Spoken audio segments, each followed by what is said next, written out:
प्यारे बच्चों, आज class 9th math worksheet number 51 दंड आलेख किस लिए बनाए जाते हैं, इसको समझने के लिए थोड़ा सा इस आपकी वर्कशीट को डिस्कस करते हैं। जैसा कि इसमें दिखाया गया है कि यदि आपको आंकड़ों का संग्रह करना आता है या प्रस्तुतिकरण करना आता है तो उसके साथ साथ आपको दंड आलेख बनाना भी आना चाहिए। आप सारणियों के आंकड़ों के निरूपण के बारे में तो जानते ही हैं। आइए अब हम आंकड़ों के आलेख के निरूपण के बारे में सिखाते हैं। अलग अलग मदों की तुलनाओं को आलेखों की सहायता से बहुत अच्छी तरह से दर्शाया जा सकता है। दंड आलेख आंकड़ों के आलेखीय निरूपण के विभिन्न तरीकों में से एक है। दंड आलेख आलेखों का एक चित्रीय निरूपण होता है जिसमें प्राय एक अक्ष, मान लीजिए एक्स अक्ष पर एक चर को प्रकट करने के लिए एक समान चौड़ाई के दंड आलेख होते हैं जिनके बीच में बराबर बराबर दूरियां हो छोड़ी जाती हैं।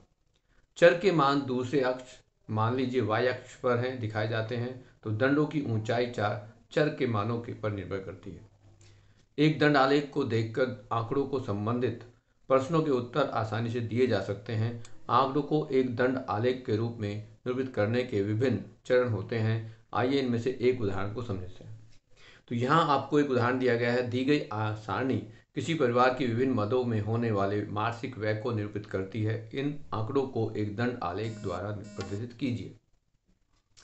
आपको यहाँ जो दंड आलेख दिया गया है बनाने के लिए, उसमें हमें कहा गया है कि आप इसमें बहुत सारे ऐसे काम करेंगे जिसमें कहा जा रहा है कि कोई व्यक्ति अपने मकान का किराया 3,000 देता है, भोजन पर 3400 रुपये खर्च करता है, शिक्षा पर 800 रुपये खर्च करता है, बिजली पर 400 रुपये खर्च करता है और परिवहन पर 600 रुपये, जबकि विविध और अन्य जो काम हैं उन पर 1200 रुपये खर्च करता है। अब इसमें किस तरह से इसको बनाया जाता है उसको देखना जरूरी है। इन आंकड़ों को दंड आलेख के रूप में निरूपित करने के लिए निम्न चरण परस्पर दो लंब रेखाएं खींची, एक ऊर्ध्वाधर और एक क्षैतिज होती है। क्षैतिज रेखा के अनुदिश मध्य अंकित कीजिए और ऊर्ध्वाधर रेखा के अनुदिश संगत व्यय रुपये में अंकित कीजिए।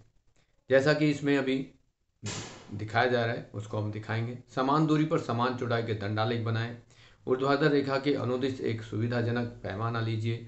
मान लीजिए एक इकाई जो लंबाई है वो 200 रुपये के बराबर है और उसके अनुसार संगत मान अंकित कीजिए। विभिन्न मदों के लिए दंडों की लंबाई परिकलित कीजिए जैसा कि नीचे दर्शाया गया है। माना कि हमारे पास इसका जो मानक है, इकाई है जो हमने मान लिया है वो 200 रुपये के बराबर है। तो अब जैसा कि इसमें दिया गया है कि यदि हमारे पास जो भी इकाई कितनी कितनी लेनी है वो हमें माना पता चल जाएगा। यदि हमने इकाई एक बॉक्स बराबर 200 रुपये लिया है तो हमें 3,000 के लिए कितने बॉक्स चुनने पड़ेंगे, वो 15 होंगे। 3400 रुपये के लिए कितने बॉक्स चुनने पड़ेंगे, वो 1700 होंगे, क्योंकि 200 से हमें उसको भाग करना है। सबकी ऊंचाई हमें पता चल जाएगी। जैसा कि इसमें दिखाया गया है मैं उसको आपको दिखाना चाहता हूँ कि किस तरह से उसको निरूपित किया गया है। आप देखेंगे तो यहाँ इस उदाहरण को समझाने के लिए प्लान किया गया है कि आपको इस तरह का एक उदाहरण दिया गया है और उदाहरण में आपको दिया गया है कि ये एक सूचना दी गई और उसके आधार पर यहाँ इकाई कितनी हो सकती हैं। हमें इकाई को दर्शाने की ज़रूरत नहीं है, बट यदि हम पैमाना मान लें तो हमें इकाई पता चल जाएंगे। और मुख्य काम जो है वो ये दंड आलेख है। इस दंड आलेख को कैसे बनाएंगे, यहाँ देख रहे हैं कि मकान का किराया कितना है, भोजन पर कितना है, शिक्षा पर कितना है, ठीक है, बिजली पर बिल कितना है, परिवहन कितना है और विविध खर्चे कितने हैं, उन सब को दंड आलेख के रूप में दिखाया गया है इस तरह से। तो इस तरह से आपको ये सब कुछ दिखाना पड़ेगा। ऐसे ही अब आगे के 2 क्वेश्चन आपको दिए गए हैं, उनको 1 बाय 1 हम करते हैं। तो सबसे पहले हमारे पास जो क्वेश्चन है उसको देखेंगे। उसमें कहा गया है कि एक राज्य के विधानसभा के चुनाव में विभिन्न राजनीतिक पार्टियों द्वारा जीती गई सीटों के परिणाम नीचे दिए गए हैं। अब सबसे पहले तो हमें तालिका में जो दिया गया है उसको देखना है कि तालिका क्या है। यदि तालिका के अनुसार हम बार ग्राफ दंड आलेख बनाना चाहते हैं तो उसमें हमें अलग अलग इसको स्केल मानना पड़ेगा कि हमारे पास यहाँ जो संख्या दी गई है, जीती हुई संख्या, वो 75, 55, 37, 29, 10 और 37 दी गई हैं। यदि आप एक बॉक्स को 5 सीट के बराबर मान लें तो 5 के गुना में हमें इनको लेना पड़ेगा। लेकिन यहाँ कहीं 29 है, कहीं 37 है, कहीं यदि हम देखेंगे तो यहाँ हम ये भी मान लेंगे कि एक बॉक्स या एक इकाई बराबर 10 सीट के बराबर मान लें, तो हमें ये एक जो ग्राफ होगा उसको ग्राफ शीट पर बनाने का आसान तरीका मिल जाएगा। तो सबसे पहले हमें करना है कि यहाँ पर जो तालिका दे रखी है उसको दिखा दें कि तालिका क्या है। तो क्वेश्चन नंबर 1 में हम देखेंगे कि तालिका जो हम दे रखी है उसने कहा है राजनीतिक पार्टियां कितनी हैं।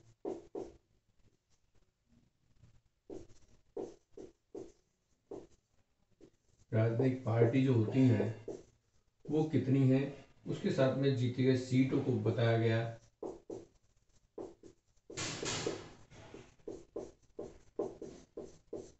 अब यदि हम इसको बॉक्स की तालिका इस तरह से दिखाना चाहें तो इस तरह से दिखा सकते हैं। अब यहाँ दूसरा काम हमारे पास ए पार्टी है, दूसरी बी पार्टी है, कोई सी पार्टी है, फिर डी पार्टी है, फिर कोई ई पार्टी है और लास्ट में हमारे पास है एफ। इनकी सीटों की संख्या यहाँ से 75 है, यहाँ 55 है, यहाँ पर 37 है, ये 29 है, 10 है और ये 37 है।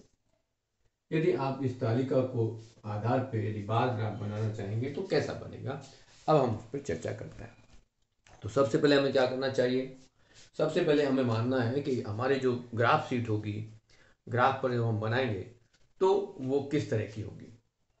ग्राफ शीट आप यदि इसको समझने के लिए ग्राफ शीट पर चर्चा करेंगे तो ग्राफ के लिए आपको देखना पड़ेगा कि ग्राफ शीट है क्या।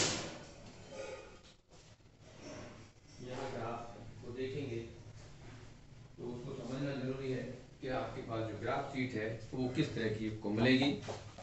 यहाँ आपको जो ग्राफ शीट है वो कुछ इस तरह की होगी और ये ग्राफ शीट आपको ग्रीन शीट के नाम से देख रहे हैं कि ग्राफ शीट है।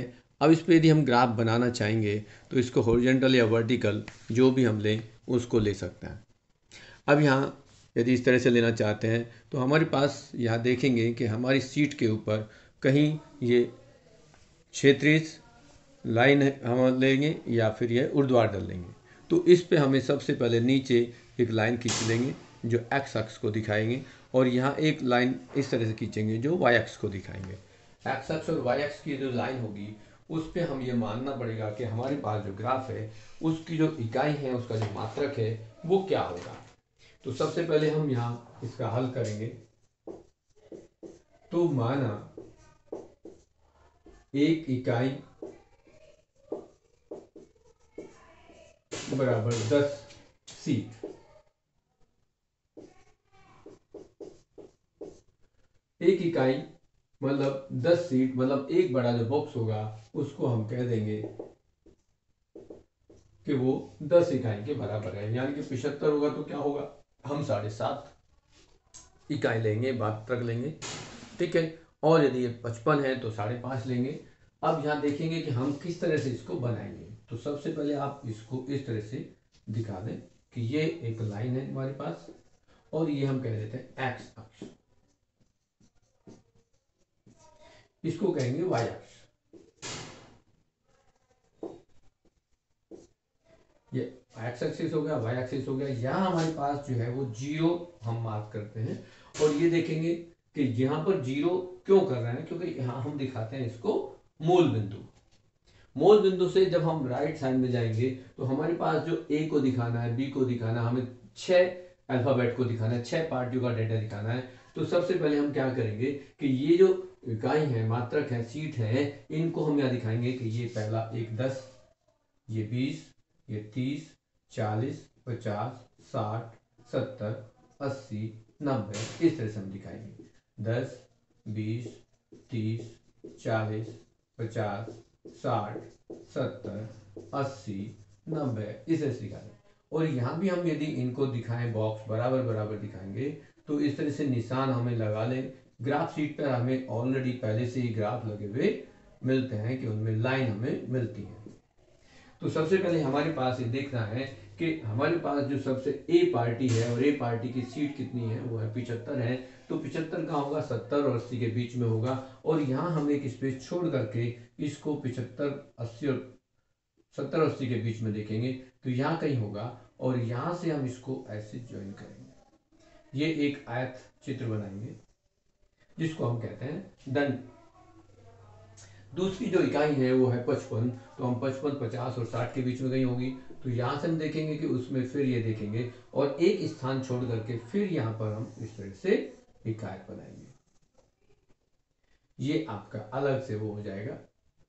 फिर तीसरी जो पार्टी है सी, अब यहाँ ये ए पार्टी थी, ये बी पार्टी हो गई। और सी पार्टी की बात करेंगे तो सी पार्टी होगी 37। तो 37 जो है हमारे पास 30 और 40 के बीच में, 40 से थोड़ा सा कम होगा। और यहाँ छोटे छोटे 10 पार्ट होंगे, ध्यान रखना है। 1 2 3 4 5 6 7 करके 8 10 पार्ट होते हैं ग्राफ में, छोटे छोटे पार्ट होते हैं। तो हमें 30 और 40 के बीच में 37 को देखेंगे। 37 कहीं 35 से ऊपर जाएगा और इस तरह से हम यहाँ इसको निशान लगाएंगे। तो यहाँ फिर ये एक बॉक्स बनाएंगे और इस तरह से आयत, और इसको हम सी दिखा देंगे।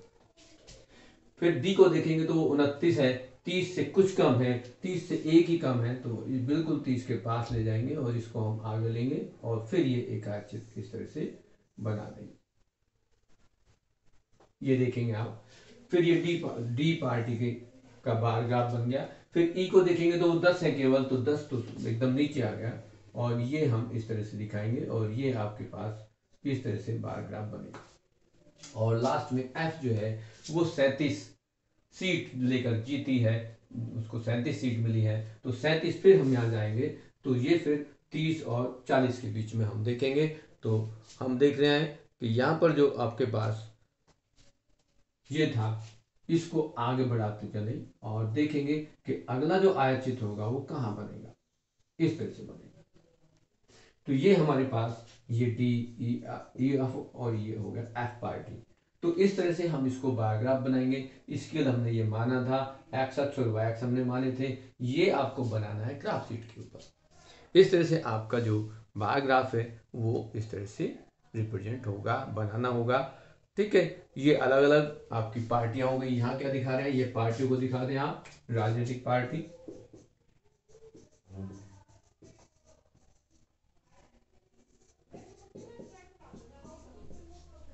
ये राजनीतिक पार्टी है। और यहाँ क्या दिखा रहे हैं आपको, जीती गई सीट। तो यहाँ लिख सकते हैं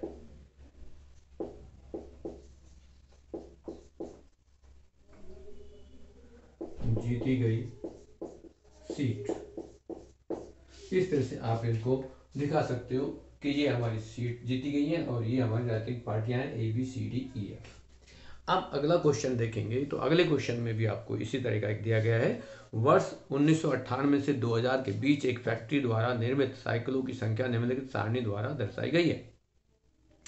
फिर हमें वर्ष दिए गए हैं, वर्ष जो दिए गए हैं, अब क्वेश्चन नंबर 2 के लिए हम तालिका बनाएंगे और उसमें भी कहा गया है कि ये वर्ष, और वर्ष में फिर नीचे है निर्मित साइकिलों की संख्या।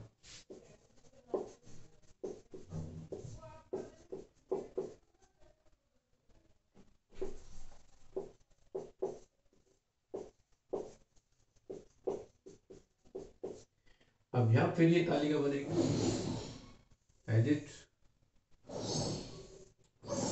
और इसमें आपको फिर यहां से ये दिया गया है 1998 98, फिर 1999, उसके बाद 2000,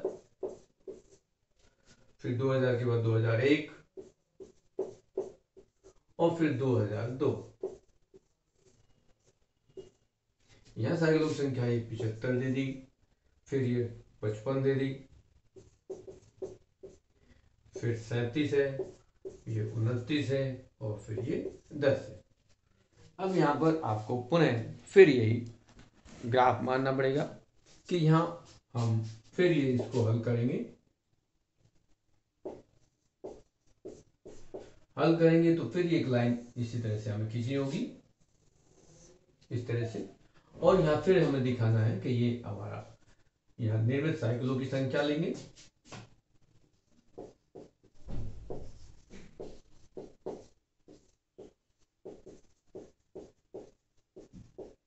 साइकिलों की संख्या दिखा दें। यहाँ आपके पास वर्ष हो जाएंगे। अब वर्ष में हम सबसे पहले दिखाना चाहेंगे कि इसमें जो स्केल है, पैमाना है, वो क्या है। जो पैमाना है वो लिखेंगे 1 इकाई या 1 बॉक्स बराबर 10 साइकिल।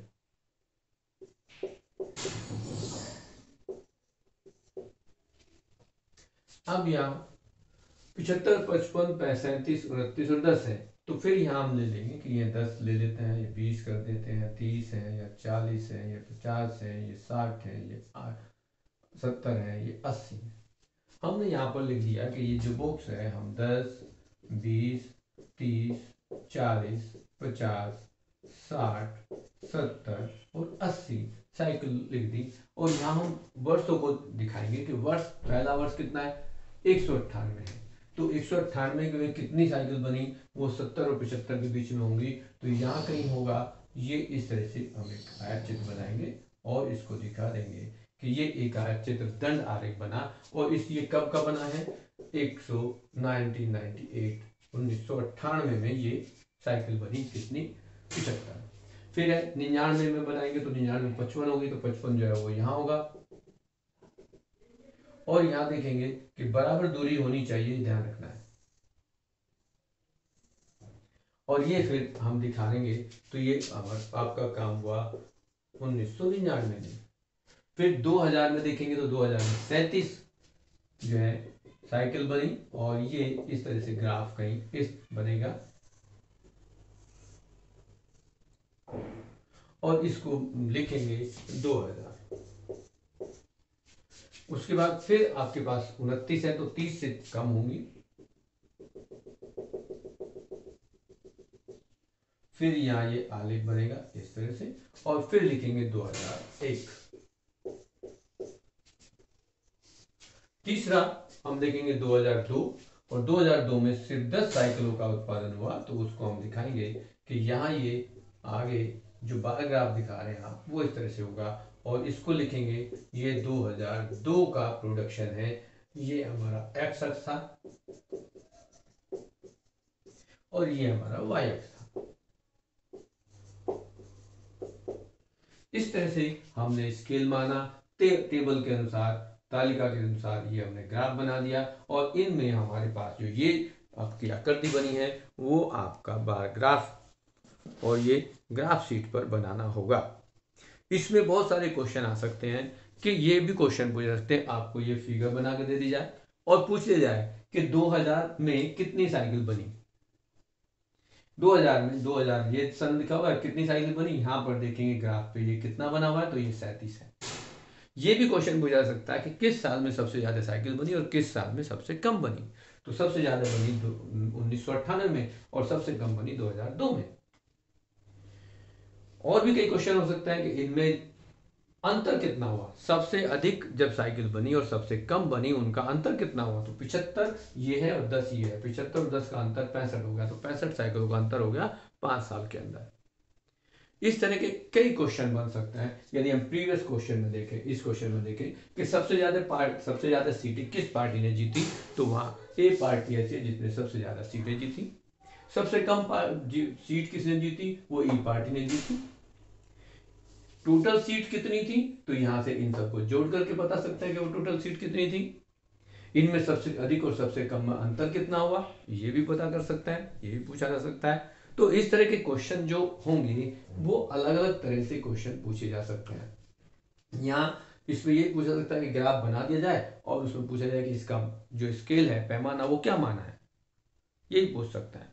तो जो लिखा हुआ है वो यहाँ से हम देख के बता सकते हैं कि 1 इकाई या 1 बॉक्स बराबर 10 सीट के बराबर माना गया। तो इस तरह की जो सूचनाएं हैं वो हम यहाँ से पढ़ के, स्टडी करके आंसर को दे सकते हैं। तो ये आपका वर्कशीट जो आपकी है वो कंप्लीट होती है। इस तरह से आप इसको पूरा कर लेंगे।